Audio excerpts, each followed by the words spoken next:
All right. So, hello and welcome to our first author Q&A as part of a larger NASSM Conversations programming. For those who haven't been to one yet, a small task force of Kristen Morrison, Georgia Tier, and myself organize monthly conversations with the sport management community. We're always looking for topics and volunteers, and thank you for volunteering today. So please reach out to me if you have thoughts or any of us. Now, to introduce today and the topic. I've been excited about this all day. My day started a little bit earlier than Sally's, who is awake and here. But to introduce, I would say, one of the most dynamic and interesting researchers in our field, Dr. Ajhanai Keaton, is currently an assistant professor at UMass Amherst, having previously been at University of Louisville. She received, I did not say Louisville right, but she received her PhD from UConn, an MED from UT Austin, and her BA at Colorado State. And today I'm lucky enough to be asking her questions about this article and her research. And for those who have not read it, go use your NASM membership, which was what I did because my university does not have access to JSM, and download it. But we're going to be talking a little bit more about her solo authored article in the Journal of Sport Management titled An Interpretive Phenomenological Analysis of Black Women Diversity and Inclusion Leaders in Sport Organizations. So first of all, thank you for being here. I really appreciate it. Thank you. I'm excited. I'm also very fluid with this. So I know you got scripted questions, but if we go off script, it's totally okay. I feel like I'm going to get it. Okay. Yes. Um, so to start us off, I always love kind of understanding the process. And can you talk a bit about your process for this article specifically? Like what motivated it? What surprised you in the results? What did you kind of hope would come from it? Because it's been out for a couple of years. hmm What I think is always surprising for me reflecting on this piece is what I originally wanted to do, which is what my dissertation committee said, hell no, not possible, not feasible, which I thought I was going to go to 3 to 5 athletic departments, do a case study of 3 to 5 athletic departments. And they were like, yeah, it's not happening. And I was like, okay, thank you for that. But what also started this off was my own personal connection to DEI leadership positions at the NCAA level. And so I know we'll get into it later, but I used to play college basketball at Colorado State. And at the time, that was the first formal DEI leader, Dr. Albert Bimper. And I was a part of Black student athlete programming. I took his class, African American in Sports. I also took a DEI and inclusion type of class focused on organizational behavior. And so this was at the undergrad level. And so I was directly a benefactor of someone with an expertise of DEI that was a senior level AD and also a professor. So to be a part of, this first champion on such a formal scale had a major impression upon me. And so then I get to my PhD and we're doing like many of us do in our PhDs. We're arguing with our colleagues, very friendly, but we're having good debate. And I say, the senior woman administrator or SWA, I was like, I think the NCAA is going to do that for diversity leaders. No one believed me. I was like, I'm seeing the writing on the wall. We're seeing more corporate DEI. At the time, we also saw the Mavericks, the Hawks, the Brooklyn Nets around 2019 had their first DEI leadership position as well. And sure enough, in 2021, NCAA made it legislation that all Division I institutions had to have an ADID. And so for me, that's really where my work tries to parse those apart, where the ADID is a role designation. And the sample that I focused on were individuals that were senior level ADs of diversity, equity, inclusion, culture, people, and engagement. So formal positions, but they also likely have the ADID role just because of the nature of legislation. And so that to me is always an important um, when distinguishing the work with the sample is that these were people who were formally tasked and hired to lead diversity, equity, and inclusion. So interesting. And I think that's probably where I first saw you was watching you present about that. in, let me try to make, there we go. I was like, I want to make you feature. Right. So I been lucky enough to see you present about, and I honestly first started, I think I went to probably your first presentation because it was about this like organizational behavior, right? So I was like, oh, this is really, really interesting. But honestly, now I go to your presentations because I love learning about your methods. Like that's where I'm at in enjoying those. And when you engaged in this research project, you talk about using, and just bear with me, I am not as smart as you. Herm Hermetic phenomenological analysis. Is that close? Yeah, almost. So Okay. the analysis was interpretive phenomenological analysis, and Okay. the methodology, excuse me, was interpretive phenomenology. And so Okay. but the hermeneutic part of that, they can be switched. So you can say interpretive phenomenology or hermeneutic phenomenology. So yes, you are on the money there.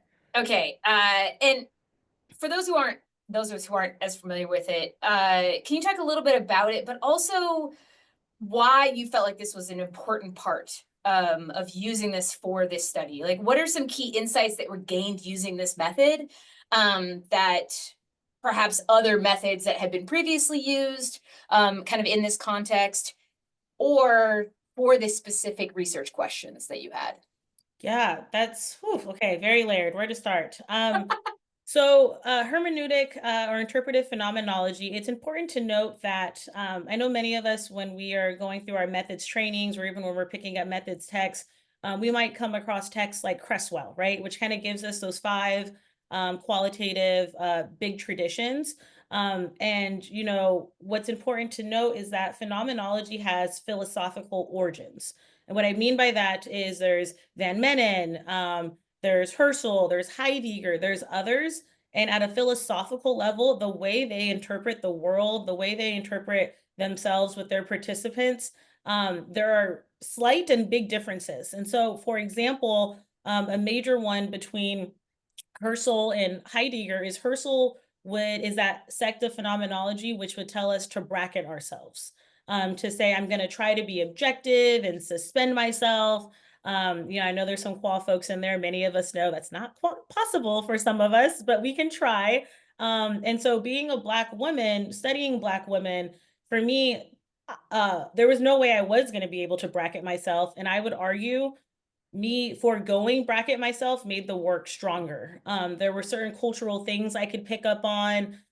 There was certain comfort in that in the research space itself, but also they didn't have to over explain things. And I'll connect that back to one of the findings. But with interpretive phenomenology, you should be focused on meaning. And so many questions previously, and rightfully so, studied the experiences of Black women administrators in college athletics. What's different about my work is thinking about what is the meaning of being a Black woman athletic diversity and inclusion officer. And so, not necessarily the experiences we're thinking of the essence of this experience. And so, how that changes how I go about this methodologically is really this messy process that is extremely iterative and co-creating with participants. And so sometimes you'll come across qualitative work and people will say, we went back and we confirmed with the participants that this is what they wanted and this is what they meant. With IPA, you're not doing that. You're obviously not going too far off the rails, but you're trying to make sense of what other people themselves really are trying to make sense of themselves. And so that co-creation is that double hermeneutic part of IPA. And you're focused on this inness approach. So what does it mean to be in this position? What is the essence and the meaning of this position? And one of the findings from this work was they felt like they were strong Black women. If you look at the data, none of the women said they were strong Black women. And so what made this project so iterative is I'm thinking about the excerpts that I have, and some of the excerpts, they may not seem connected at a surface level because the language use is different, but with IPA, you're getting at the semantic understanding of that language. And so hearing participants explain, that they feel heavy, like this work is heavy, it's a heavy lift, that they have to be strong for their predominantly white organizations, right? And so thinking about the weight of doing DEI and the weight of doing DEI in an organization that you've never felt included in, like for me, the interpretation is these women have to be strong Black women, and I capture that work hopefully for those where it's new. Being a strong Black woman has negative health implications upon Black women, extra stressors upon Black women. We're talking increased burnout. And so with this project as well, we're coming off summer of 2020. And so sport was hot for DEI. Sport was other corporations were hot for whatever they want to coin as DEI.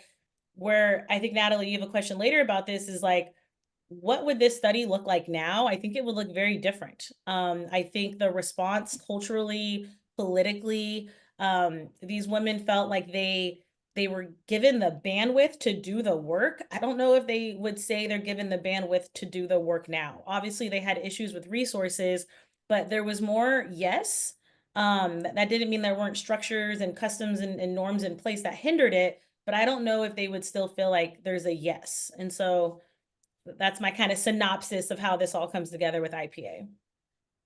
That's so interesting. The kind of that connection between heavy and lift, right? And strength, and almost you tie it back into sport in a way. And can be really powerful. I, you mentioned in this article about the dearth of literature on Black women collegiate sport administrators.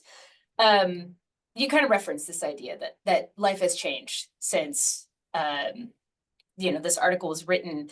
Um, what do you feel are the most critical areas for future research to further understand the experiences and contributions of Black women in sport leadership roles, kind of building on the insights of your study and also the current situation?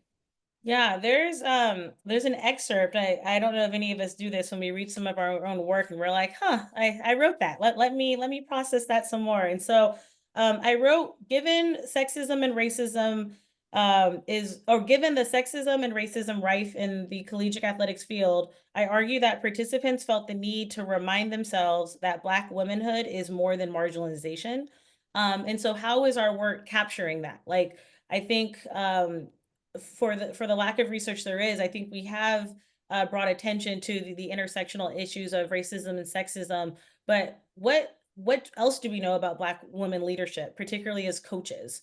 Particularly, how is their identity shaping team dynamics? How is their identity maybe shaping recruiting efforts? I would love for someone to look at the cultural aspects of, for example, like Dawn Staley, like she's just cool, and she's a former hooper, like she just has a different connections with players. I think we're even seeing right now, with Juju Watkins and the visibility we're seeing of Black women athletes, but I think also with administrators, we've seen major successes with Black women ADs, the AD at Vanderbilt, the AD at UVA. I think what's hard at times to study Black women in high leadership positions is there's so few of them.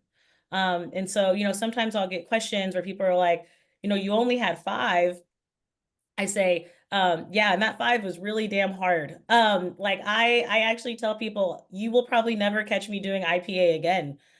Because between those 10 interviews, it took a lot out of me emotionally to do this project where I'm like, I probably will not be running it back, but I hope people can use this as a good paper to come back to, because I do believe, coming off of summer of 2020, the way athletic departments, particularly athletic departments led by Black men and women, I am curious to what does this landscape look like?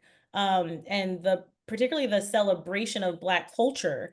I'm also curious to how our field doesn't just look at marginalization, but looks at this really fascinating swing of Black women athletes as the cultural aesthetic around marketing, branding. We're seeing it with the WNBA, and particularly I'm seeing Black women athletes, even thinking about if you're watching the March Madness tournament right now, they're using Dochi as the sound. They have this HBCU marching band. And so I think as much as we have brought attention to the marginalization, I think that work still is necessary. But I think there's some really cool cultural opportunities for our field to pick up on around Black people's experiences.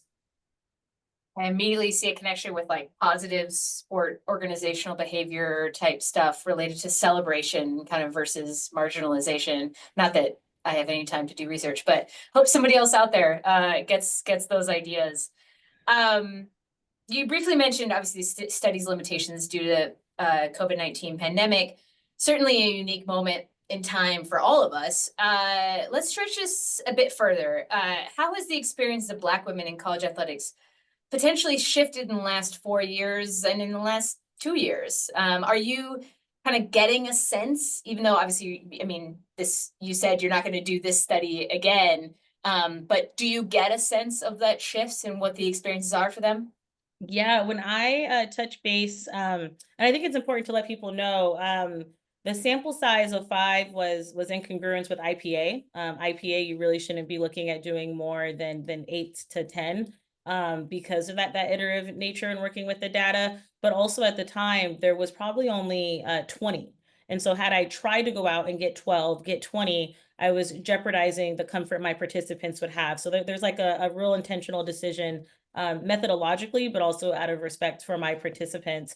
I will say when I do touch base with the Black women ADIOs I know in the sample and in general, many of them have left the field. Many of them have kind of operated with, this is just a job, particularly giving the legislation, executive orders, and just kind of this retreat that they experience from their leadership, from their colleagues, from their organizations in general. And so the tenacity that they were hitting the ground and running with this work, it has looked different based upon US cultural and political changes. Yeah, that's not surprising, but also Not surprising, that, yeah. yeah. Okay, so shift a slight shift is considering the discussion of symbolic DEI, right? Mhm. And I think that also relates kind of what you've been talking about, and the potential for diversity initiatives to be performative. What specific indicators should be examined to differentiate between substance and symbolic efforts toward equity and inclusion in college athletics? Because I think there's always that timeline, right? Like, oh, you can see in hindsight, but do you have a sense or an idea of how it could be almost a foresight of like, oh no, this is performative?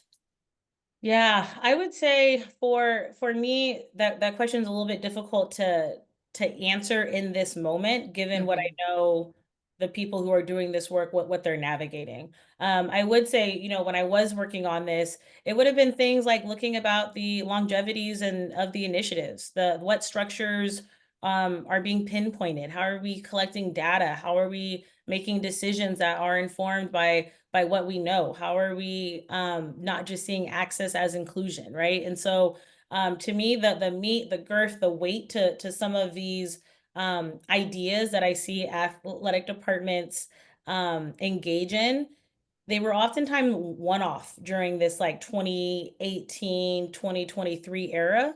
That a lot of the initiatives that I saw put in place just haven't been able to remain, whether that's because of turnover, which I know many colleagues in our field have captured the issue of turnover in college athletics, but also the burnout that comes with doing this work and people doing this work again as an extra role designation. I would say it's not for a lack of energy. I would also say resources are a huge aspect of that conversation. Those that have the role or the position feeling like they're not given the bandwidth in terms of resources that they need to hit on all these different DEI issues. But I think for those doing the work and what I saw with these women is there's so many different DEI issues to hit, which I don't think that's a conversation we want to have enough, right? Like there's sexual orientation, there's gender, there's class, there's ability, there's race, and then there's the intersection of all these things. And so oftentimes what got the most attention from my leaders was race and gender. And so when thinking about, I wouldn't say it was the lack for the symbolism. I think it was the lack of bandwidth to hit all the different issues of marginalization we all study in the field, and there just wasn't enough bandwidth to do that. So I wouldn't necessarily categorize that as symbolic or substantive. I think that just speaks to, maybe the way we're structuring these positions, if they exist at all, the lack of support. And so a main indicator of this stress was basically being the singular office. They were a one person rule, which you got maybe in most Division 1 athletic departments, 5 to 800 people, 20 athletic teams, different issues on issues of class, gender, sexual orientation, and racial dynamics, and you're trying to do trainings for golf that look different than the training. Like, it's just too much. Through the years, I've had industry folks tap me and be like, "Hey, we have a position. Do you want to do it?" And I'm like, "No, I do not want this job," because I after just studying it, with the two papers I have, I just it's a really heavy lift. And so when thinking about symbolic and substantive, I think I have a little bit more grace when I just kind of take a fuller scope at what we're asking one person, maybe two, if they're lucky, to do. Oh, wow, that's so powerful in terms of the yeah, thinking about that capacity. How can you even expect someone to be able to achieve a lot when they have so much that there needs to be achieved in that you touched a little bit on you personally, and so I do want to transition a little bit to one more to this question, that your primary context seems to be college athletics. And how has that been influenced by your experiences playing at, Division 1 basketball at a primarily white institution at Colorado State? Or, more later in terms of your time at UT Austin and at UC San Diego. Were those kind of similar? Did they impact you similarly? Or is it more, oh, one was more powerful than the other in terms of like why you love studying college athletics? Yeah, no, all these experiences have stuck with me. I don't let go of them. I don't run from them. I don't mind people acknowledging that I do explore the college athletics landscape, because I think there's just so much to touch upon. I think working with Texas football and being exposed to big time football was mind blowing. I remember being an athlete 10 years ago now at CSU when we got a Powerade water fountain with different flavors. And I thought I thought I made it. Like, that was our big thing. And then I get to Texas football and I'm like, what was I excited about? Like, this is small scale, mid upper mid major things, and seeing a different landscape. And so I can connect my college experience with a recent piece that actually just came out in JSM with Lauren Hinman, myself, and Neff Walker, where we were looking at social media discourses of Blackness, queerness, and gender at the Women's National Basketball Association draft. And what I love about this piece is we all have a different connection to it. But for me, it was noticing that college athletes were going to the WNBA draft with more drip, more money, more style, more fashion, and just a different cultural politic, a different cultural aesthetic. And being a basketball fan myself, I was thinking about my time when I played, and we did a little mascara, a ponytail, a nice gel ponytail, but seeing, how they play today with their nails and their hair and their lashes, and just the way, to me, they're walking marketing. Like, how is your makeup staying laid? How are you not sweating? Like this is where I'm like, our brand's not interested in this. And so my experience of like, what did I look like when I played basketball, and like how would that look like today, like, was kind of an epiphany moment for me. And so to your point, like, my playing experiences, maybe I'm not studying the play of basketball, but these cultural understandings and changes within basketball still come up in my work. And so even did a recent piece, looking at Angel Reese's TikTok account and how she, I think I presented it last year at Yeah, NASSM. I was like, I love that presentation. That was Yeah, amazing. and thinking about, the respectability politics that she's challenging, right? She is loud, she is brash, she acknowledges that she's hood, and what has that meant for how brands interact with her. And so I would say my understanding of basketball has kind of led me into this interesting space of still very much so organizational behavior, but more open to marketing, and making those connections to, how is the WNBA capitalizing off of this cultural fashion music intersection that they own right now, and they're doing a lot with it. They just had an ad with Google, using Kalia Copper to signal the technology of Google. I just saw the WNBA account said, take a look at the fashion back in 2016. And so they're very aware of it too, right? And so I think to do that work with my colleagues, to do the Angel Reese piece with a few other colleagues, it's like basketball will always be a part of my research agenda. I think I'm just letting myself be curious to what that looks like. Because I you could have told me 4 years ago I would be doing anything with marketing. I just never saw that for myself. And here we are. Yeah, And that here that we present are. I was like, that presentation was phenomenal. It was so interesting. Again, not enough time. Oh my gosh. Okay, I'm gonna squeeze one more of my questions in, and then I do want to make sure everyone else's questions. But this one I'm just so curious about, because I've personally never done it. But this article was solo author piece. Hmm. And how is that different for you? I mean, you've worked with some pretty amazing people in the articles that I was reading, and but how is that different for you in the investigation process versus kind of this more collaborative work you've done? Oh man. I I wish I had more time to do more solo pieces. I think the nature of I got 2 kids, 3 and 1. I think still being, um, I'll out you what you said to me via email, Natalie. Natalie was like, "How does it feel to be almost mid-career?" I was like, "Mid-career? I'm only 3 years in the game. What do you mean mid-career?" And so, like, thinking about, to your mid-career expectations you put up on me, I would love to do that later. I think what I really value about my collaborative pieces is they're truly collaborative. We started the conceptualization together. We were iterative with, you wrote this part of the lit review, I'm gonna fill in here. And so when I do collaborative pieces, I have to do them with colleagues who are open to the fluidity of how I work. Which, we might have to redo that intro. We might have to go back to the methods and do something else. And so, working with people who are open to just how messy that qualitative research can be for me, I think has made my collaborative pieces enjoyable. I would say when doing solo pieces, there is a different intellectualism for me to try to like piece it together because I'm not bouncing that off of anyone. I'm not able to ask like, what do you think, right? Like I'm having those conversations with myself.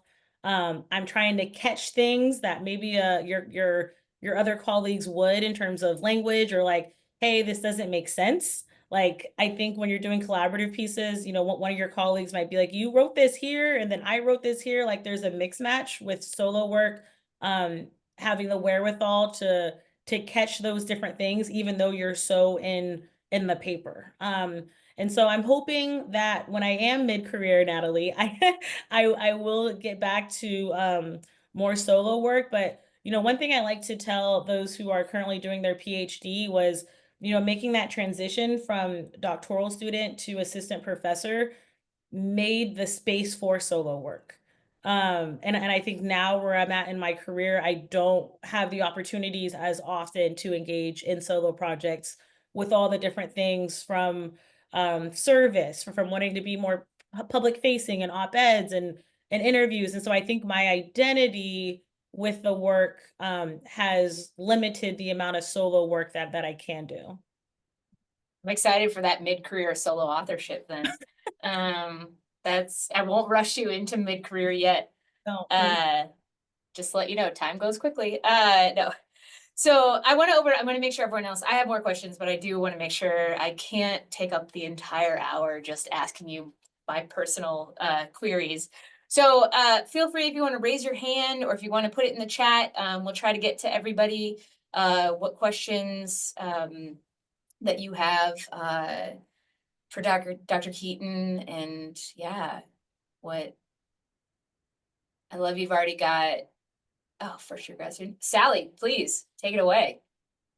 Hi everyone, kia ora folks. Thank you, AJ. That was absolutely fantastic.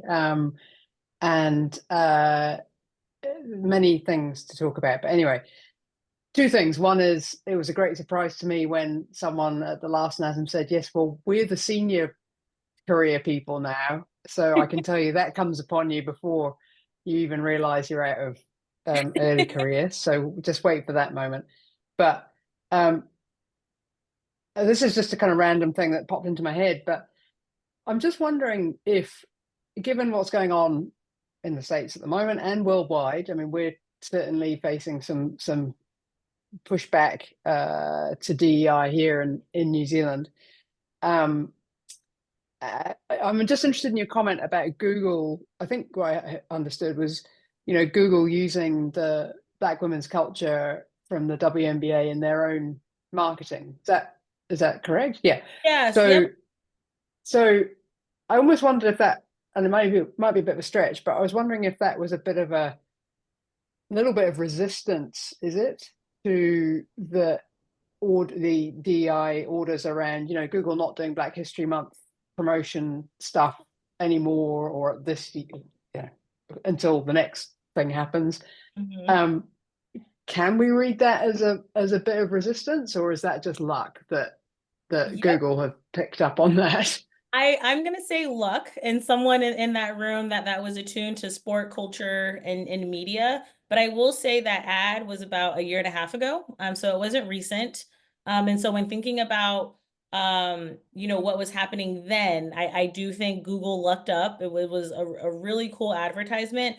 But I think what we're going to run into, which I think you're kind of seeing it too, is like what the WNBA represents, the players, what they hold on to, their activism. I am curious with how they're going to be moving with this new economic logic that we're seeing kind Mm, of penetrate the W. And I think we saw it with their commissioner, right? Like, what was her quote was, rivalry's good, when she was asked about the racism that was happening between Caitlin Clark and Angel Reese. She was like, well, we mhm, need mhm, rivalry. It's helping the ratings. Like everyone's mhm, winning. And so to that point, I do wonder how players with um this unprecedented viewership and attention on women's mhm, sports, but I'm talking about women's basketball, if we will see them be selective with what those opportunities look like, particularly as we are understanding to some extent where certain firms, corporations, like where they mm, stand by their outspokenness with DEI. So mm. I think it's something to look into. Yeah. Yeah. And, marketing is resistance. I mean, who knew, right? But Yeah. anyway. What an interesting research someone should consider doing. So I, thank you, Sally. I appreciate that question. That was fantastic. So we have a next question, and I apologize, I'm gonna read this, so bear with me. You mentioned that it takes a lot from you to do IPA work and might not do IPA. Again, as a PhD student doing IPA for her dissertation, could you talk a bit about researcher safety and how to support yourself through the research, especially when you share certain identities with the participants? Great question. Hi, Ethan. That is a great question. I'm always very transparent about this. When I was engaging in IPA, I think I was pregnant or just had my son. And so the emotionality of being a new mother, the emotionality of being a new mother during COVID, away from family support, and then taking in, Black women equating their experiences to Breonna Taylor, not knowing if they're going to get home safely. I can definitely say I don't think I was taking care of myself in the way that I wish I did looking back, or what I would tell a doctoral student. And so what I'm going to tell yourself is my journaling that I was doing. I wish it wasn't so focused on the research and more focused attuned to myself. And so, I was reading Smith and all the different, IPA scholars, and they talked about journaling, but I do think I could have done it better by being more in tune to my own connection and emotional relationship with the topics, rather than my journaling was trying to get at the essence of what they were talking about. I think I could have focused more on the essence of what I was experiencing. Great question. And thank you for that. That's, I think for a lot of us, powerful as even as we teach these topics. Yeah. So, I mean, I live in the state of Tennessee, so yeah, certainly great reminder for all of us. Risa, I believe you had a question for us. Maybe. She'd unmuted for a second. Oh, I think she's back. Or not. She's trying. You can put it in the chat too, if that would help.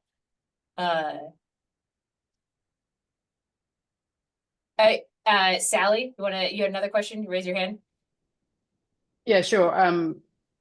Really just a follow on from that, if I may, that the idea of journaling for any research project, qualitative or quantitative, but in particular qualitative research is so important. And I think what you've said about the self-care when you're doing any kind of a project where you're close to the participants, I think we've not done enough work in our methods fields to address that. And that's I think that's across the board. We're often so focused on getting the data, but there is a lot more going on there. So anyone who's, I don't know what stage people are at, I'm sorry, I don't know everyone in the list here, but if you are starting out on this process, then look after yourselves in that process as you go as well. Yeah. No, I really, I was gonna say, as I have the paper pulled up here, Ekin, I just want to give you an example of one of those excerpts that was just like, the connection for me was so real that I should have spent more time on myself. Is Kayla states, so when you're going home from work, very similar to Breonna Taylor, you're not at ease, and then you still have to go to work the next day and serve other people. And I think it's hard to pour into people if people aren't pouring into you. And so hearing that from another Black woman, that she feels like she's going to experience the same tragedy as Breonna Taylor, that's a lot, right? And still having to go to job and work in the system and make organizations better and even though you're not experiencing it for yourself. And so when you have those types of excerpts, I think even sitting with the excerpt and journaling more with it, not for the method and the analysis, of course, do that too, but just to understand your relatability to what they're experiencing. No, thank you for that. I think that was yeah, really clear, strong example of how we can all engage in that. All right, Risa, I think you've got it for us. I'm gonna try. Can you hear me okay? Cool. I guess I have two questions. One builds on this conversation, one pivots it. Can I ask them both? Yeah, sure. Okay. So my first question is, I'm just the moderator. Sorry, AJ should be the one answering that question. But it feels hard to also I could just call AJ later, but it feels hard to choose, right? Like, do you build on this great conversation we're having, or do you ask the thing over here that's, I think, also interesting? So I'm gonna build first, and then I'll diverge in a different direction. AJ, I'm curious, as you think about kind of the journaling process as you're in this qualitative work, and how you think about I guess maybe what you do with that journaling. And I mean, in a solo authored work, maybe, right, you're the only person who's really looking at the data anyway, so it's fine. But is any part of this actually you're just journaling for yourself in your own space that doesn't become part of the data of your project? And when do you decide it becomes part of the data of your project? And when are you actually just kind of coping and taking care of yourself? And maybe that's supporting the research, but it doesn't actually need to become public to NASSM or to JSM or to the readers.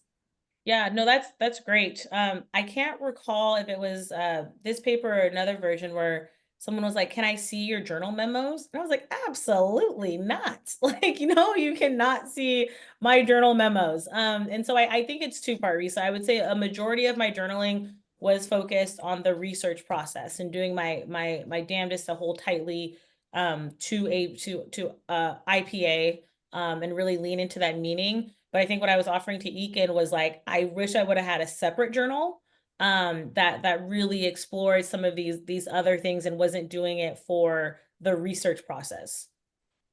Awesome. Thanks. I think maybe I missed the word separate. So I was like, yes, that. And then I was like, oh, but I think I would have a hard time, right, in my own journaling, maybe doing what I need to do or process what I need to process if I'm like, maybe your reviewer is going to read this, or maybe there's going to be an expectation that I give excerpts of these journals in my manuscript. So how do we kind of right, have the research integrity, but also like we're humans and we can have parts of ourselves that don't, even if they influence the research, they don't have to show up in our public research.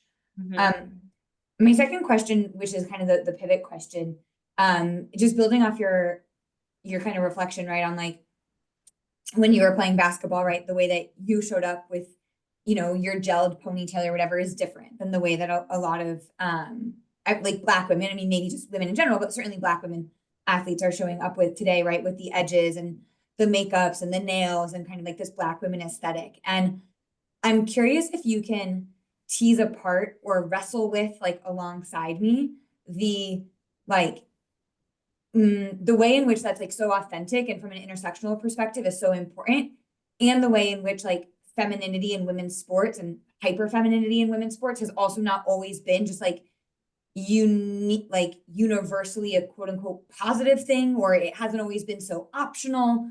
So like, I think we're in a different time where I think there's a bit more agency where these folks are kind of embracing this way, kind of in an authentic way. But like, how do you wrestle with like when it's kind of a feminine, you know, like apologetic, and when it's authentic, and what's the intersectional lens to that, where maybe you would read it in a white woman differently than you read it in a Black woman, right? Because there's different kind of experiences of femininity across these identities.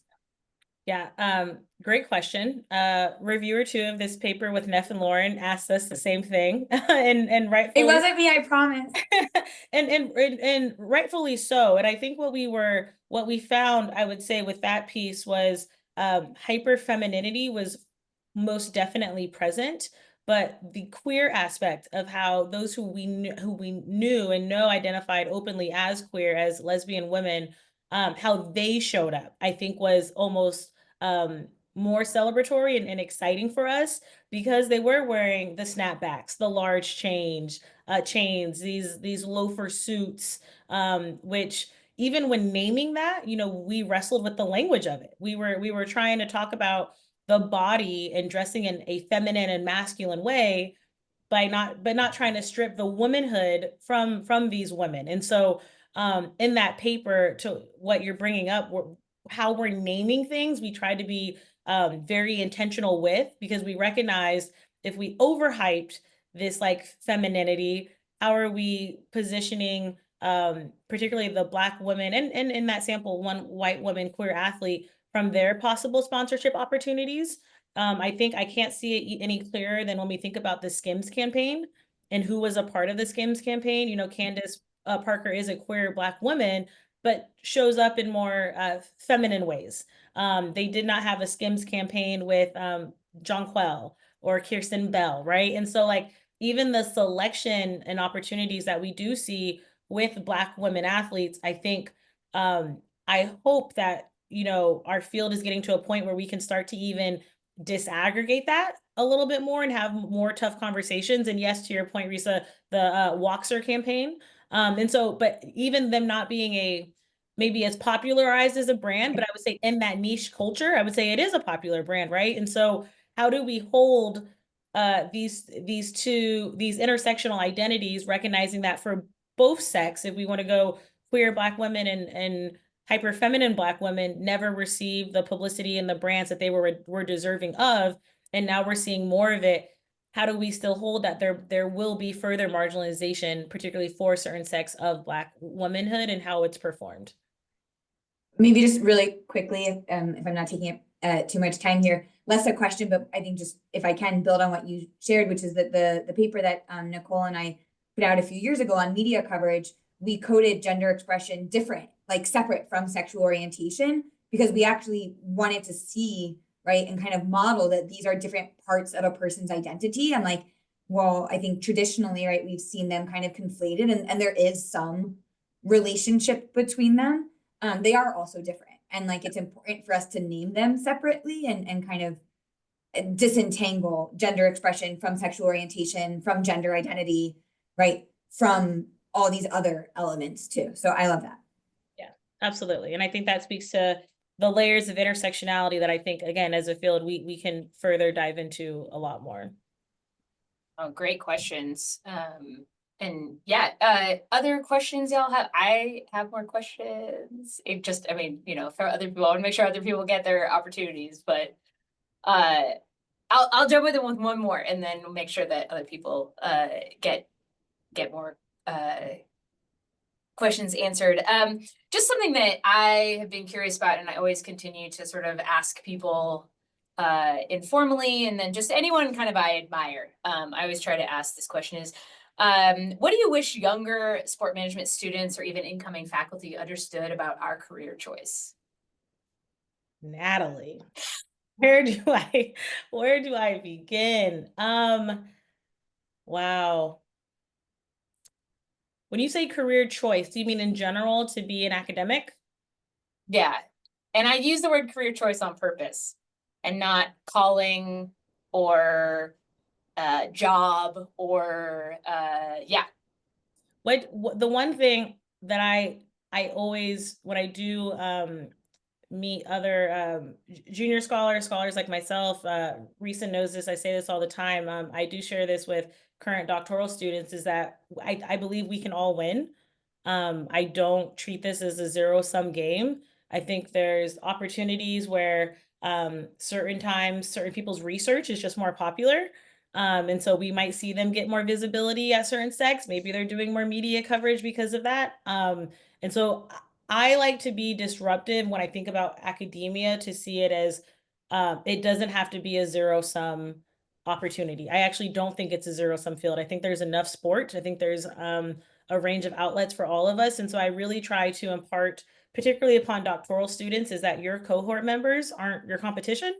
That your cohort members are your colleagues, your cohort members are there to make you stronger. I will always credit my cohort at UConn for pushing me theoretically, pushing me methodologically to be like, that doesn't make sense. Like, bring a better point to the table. And so I think my early doctoral years, I think, have positioned me to advocate for us to just demonstrate a little bit more kindness throughout the academy in general. And so when I do give advice to doctoral students, it's really holding, you have a unique lane and you own that unique lane. I have a unique lane and I'm going to own my unique lane, and I don't have to discredit your work or your interest to elevate my own lane. So that's probably the biggest thing I share. Yeah, I love that. Sally, you had a question? Or you're just clapping? Oh, you're clapping. Yeah. No, I that's just had a fantastic. clap, and excellent stuff. And I'm afraid I'm going to have to go. And I was just typing a note to say it's been a wonderful start to my day in New Zealand. So thank you so much. Thank you, Sally. And I think we might be seeing each other in September, AJ. I'm coming to UMass for a little bit. Oh, then yes, I will see you. That's a good time. Yes, I'll. I'm excited. So I am informed. So I Okay. will send you an email and stop wasting Okay. everyone's time. Bye. Bye, Sally. Thanks, Sally.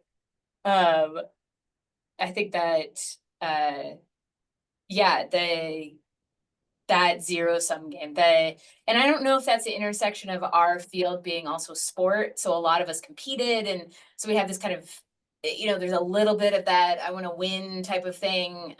But in reality, that there is opportunities for everybody. And I'll give an so, example. There are certain colleagues I know who I think have like really cool like industry connections. I don't think my industry connections are that cool. I don't, right? And so I think like championing those and celebrating those and acknowledging that there's a lot of different opportunities for all of us, and being comfortable in the spaces that you operate in is like the biggest thing for doctoral students. I wonder if more of us journaled, that we would get to that space, right? that just to circle it back to that as an opportunity for all of us to grow in that kind of self-awareness of whether or not we're potentially tearing people down, and when we could be building them up and finding our own space. All right, we've got time for about one, maybe two more questions. I always have more questions. But if anybody else wants to, it could be anything you want to know about AJ It really Keaton. can be. It really as- can be anything you want to know. I mean, I have more questions, but Let's see. okay, I've got one more question. Okay, Okay. we'll end with you. I did a little bit more diving into, right, I'm a big fan of the Dish podcast and like Hot Ones and all that, right? So I did all my homework about you, the way that they would. And you've also done some YouTube videos. And I really enjoyed reading those, like listening to those and learning more about kind of your thoughts on these subjects. And what motivates you to engage in that type of kind of presentation, shall we say, of your knowledge? Yeah. Oh, Natalie, the questions today are so good. I would say I actually got this question at NASS, and I get a couple emails from other colleagues that are like, how did you get into like the public facing space?